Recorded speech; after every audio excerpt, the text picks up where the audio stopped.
好来，乡亲啊，咱继续来看疫情指挥中心所公布，今仔日会当来自预防社的这个对象。不过，咱先来看今仔日是来增加到13例新冠病毒确诊的病例，有12例是境外输入，1例是本土病例。那这12例境外输入，分别是为菲律宾、越南、甲印尼来入境，嘛是去年12月初6有22例境外输入了后，计5个月以来上侪境外输入的一届。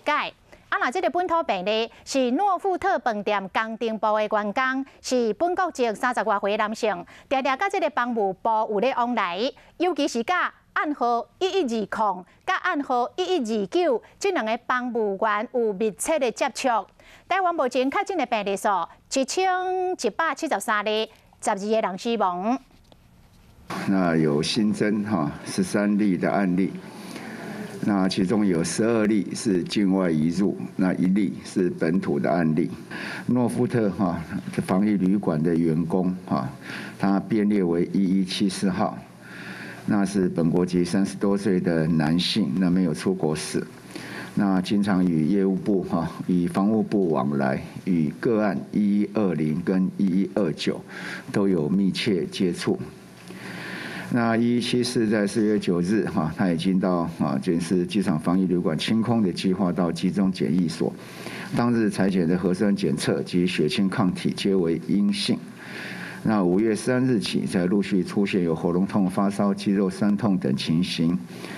那5月4日他回报症状，那安排到医院采检，那今日确诊，CT值17。那整个都是他在进到检疫所的时候，那检验是阴性，那对社区是没有这影响的那在集中检疫所内才发病那所以我们还是让它更安全所以大概有2个就是一个对于长程航班，换句话说到国外去，那有住下来的有入境第3地这。那我们就要求要有5天的居家检疫5天的居家检疫。那居家检疫当然是1人1户然后加上9天的加强自主健康管理，然后加上5次的采检。检完回来在居家检疫完成之后，第5天我们会再做这个所谓鼻咽咽喉的采验 PCR。那第7天、第9天、第12天做深喉唾液的 PCR， 然后第14天再做一次鼻咽咽喉的采检的 PCR。这对于他们所谓的长班或者说有入境第3地以这样的来安排。因为在这里面当然要兼顾几个必要，就是完全都把它完全都关起来做居家检疫。那坦白讲，这样的一个时间绝对撑不了很久，对飞航的安全也有很大的一个危害。那而且另外一个对于航空整个空运对这个会造成很大的影响。所以就用这个采检跟加强自主管理，但也延长了居家检疫的时间。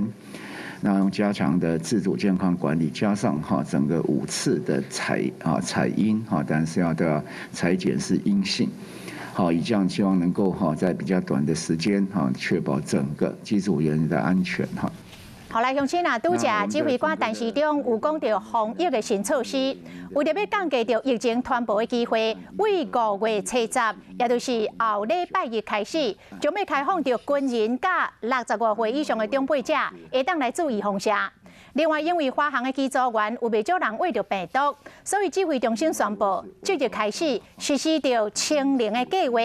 这个华航长途航班的机组员，居家检疫为3天延长到5天，而且要做9天的加强健康管理。这个期间会来采检5届。整个的采检的部分。